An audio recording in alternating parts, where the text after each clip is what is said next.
All right, welcome back here to The Hill on NewsNation. You are looking live right now, live shot Eagle Pass, Texas, where there is now a dramatic standoff between the state of Texas and the federal government. The Biden administration has now turned to the Supreme Court after Texas Governor Greg Abbott ordered the National Guard there and state troopers in his state to block U.S. Border Patrol agents from a stretch of the Rio Grande in Eagle Pass. In a filing, the Justice Department claims that the move, quote, demonstrates an escalation of the state's measures to block the Border Patrol's ability to patrol or even surveil the border. All right, the basic thinking here is that the federal government, Lauren, Nan, isn't doing enough at the border. So Texas, we're going to take this into our own hands. You got a problem with it? It's not going to go anywhere good, but it should not have happened in the first place. And the reason it's happening is because the Biden administration has been extremely confusing, inconsistent on the immigration issue.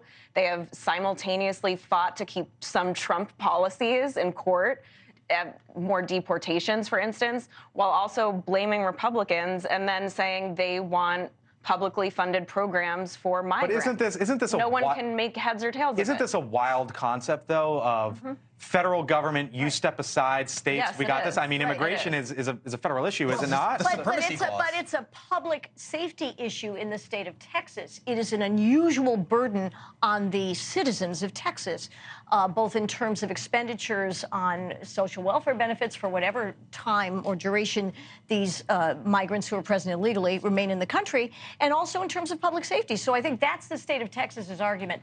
Your federal government is putting us at risk. So what about what they're saying, right? Biden administration essentially has failed at the southern border. This is an institutional failure. Democrats certainly haven't helped, but Republicans haven't come to the table to actually have a real deal on immigration. The last time we came together, Republicans backed out on a deal. Now we're seeing the consequences of this. But Democrats and Republicans have to come together and do this. Democrats need it for Democrats politically need this. We need this off the table coming into the election. But why do you think it's happening in the first place? You don't think there's anything to do with the poll factors that started on the 2020 Democratic campaign trail? No, I think we have a failed immigration has state been in our going border. on for 2 decades. We've been having the same conversation about immigration now forever. And the one time we came close to a deal, the McCain-Kennedy bill, Republicans were the ones who tanked it because the right went absolutely nuts over the word, quote, amnesty. That bill never happened. No compromise ever happened. I mean, we came from a place as a party, as a former Republican, where we once talked about compassionate conservatism. That's what George W. Bush preached. He was someone who wanted an immigration bill to be the centerpiece of his administration's accomplishments, and it ended up not really happening because of Republicans. Reagan granted the 86 Simpson-Mazzoli amnesty bill in the first place. But when negotiations break down, both sides can be blamed for the breakdown. Let's face but it. just don't say that it's Democrats. This is a failure of both. Right now, it's a Democrat administration, and Trump did have certain policies like remain in Mexico. I thought Mexico was building us a wall to fix all this. And they were going to pay for it. They were going to pay for it. Where's the check to pay for it? That is a digression. Trump actually did build some wall. It wasn't enough. Mexico was supposed to pay for it. He said it over and over and over again. This is the best snapshot of this to me. Exactly. Trump had a horrible child separation policy. Laura Bush wrote an op-ed. Ivanka said it was the most embarrassing, lowest moment of the administration. Biden's approval rating is the same as when Trump rolled that out and everyone was absolutely furious with him. That is how upset people are at the Biden administration about immigration. Let me wrap this up this way. This is the debate. This is it. Right? And this is why, in part, I think it's gotten to where it is in Texas. All right, speaking of Texas, have you seen this?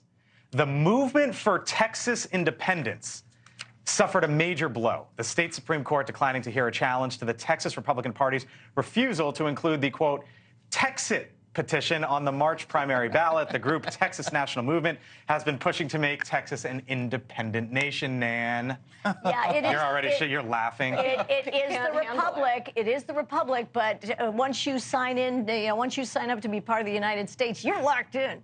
But I want to just mention one thing apropos of Texas. The Flores consent decree was what the Trump administration finally decided to enforce, and that was why children were separated.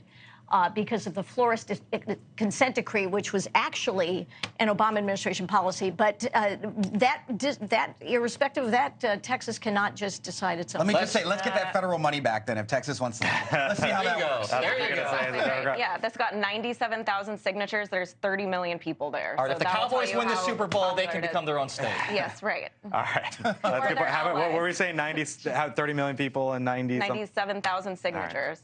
Not Coming enough. up. Not enough. From Not Texas to Iowa, and my goodness. Thank you for watching, and make sure you go to joinnn.com to find NewsNation on your television provider. And don't forget to click the red subscribe button below to get more of NewsNation's fact-driven, unbiased coverage.